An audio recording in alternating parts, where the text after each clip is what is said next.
So you talk about the kids. You're obviously very heavily involved in the business, but you got 2 kids, and they're active. Right. Mm-hmm. So how do you balance all that? It's tough.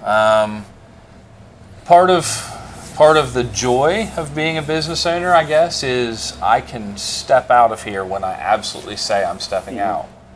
But there's also been times when we're sitting down to a birthday cake for a birthday dinner and we had 2 call-offs and the store slammed, so I'm out the door and running.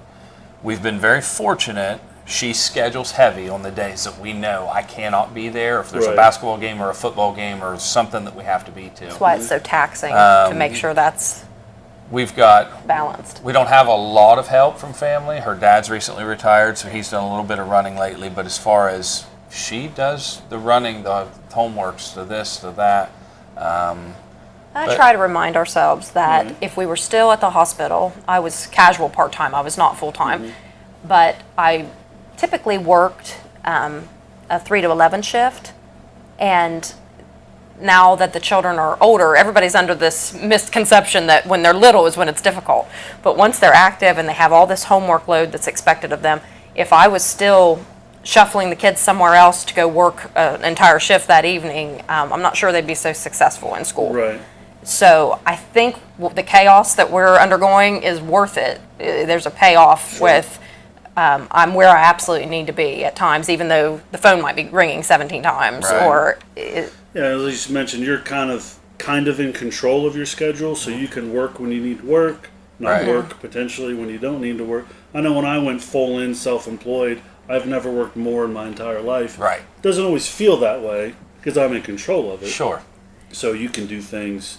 If you schedule things out, you can do things, hit a ball game or a practice. You can still put 90 hours a week in the store and still do what you need. And still be at a football game, a basketball game, or whatever, because, it just zaps you. And we sit personally. back, report cards come in. We have 2 straight A students. We have, an excellent athlete. We have an excellent, child who's doing archery. We have, our kids are so successful, and we're like, score, there's we're doing your payoff. it. That's your payoff, because the staying up till 4 and 5 in the morning to do the taxes so you can catch that football game or that basketball game. It's like, and then the alarm goes off. It's time to get them up for school. And you're like, dude, I just got to bed.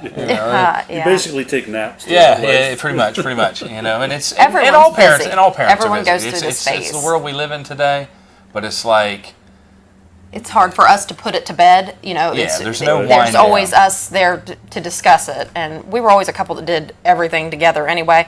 We did work at the hospital together several shifts a week.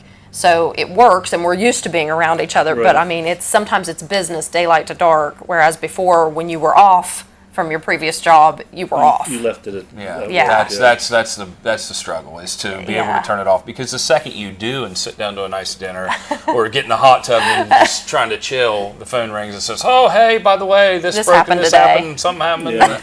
It's just dealing with one disaster after another. But Trying to find the balance is the struggle there.